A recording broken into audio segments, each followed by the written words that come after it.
On sait, ça a été parfaitement décrit, que l'odorat est très relié avec les circuits de la mémoire, les circuits du souvenir, les circuits du plaisir. Et quand on perd l'odorat, au fil du temps, on va altérer tout ce souvenir, tout ce passé agréable des odeurs qui nous manquent.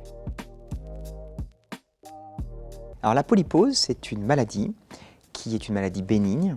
C'est une maladie qu'on diagnostique sur à la fois des symptômes, par exemple l'obstruction nasale, une baisse ou une perte de l'odorat, des écoulements, parfois des lourdeurs, des pesanteurs au niveau du visage.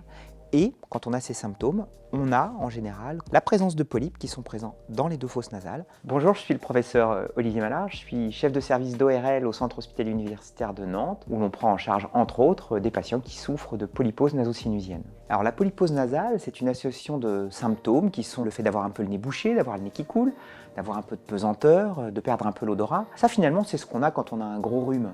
Sauf que ce gros rhume, il dure toute la vie. Et il ne s'arrange naturellement pas. L'impact psychologique, il est très présent dans la polypose nasale.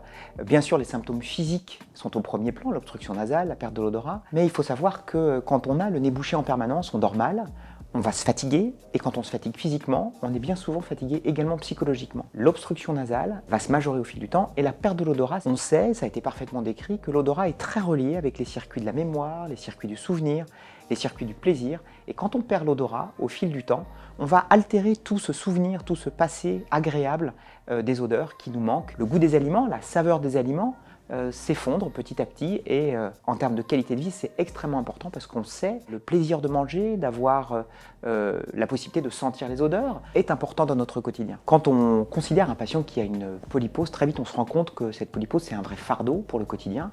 C'est un fardeau parce qu'il y a cette altération du sommeil qui fait que les gens vont mal dormir, vont être moins reposés. C'est un fardeau aussi parce qu'on sait que les exacerbations, les poussées de la polypose vont entraîner des arrêts de travail, parfois des arrêts finalement de communication avec les proches, avec la société. Quand on perd l'odorat, on n'a pas très envie d'aller au restaurant.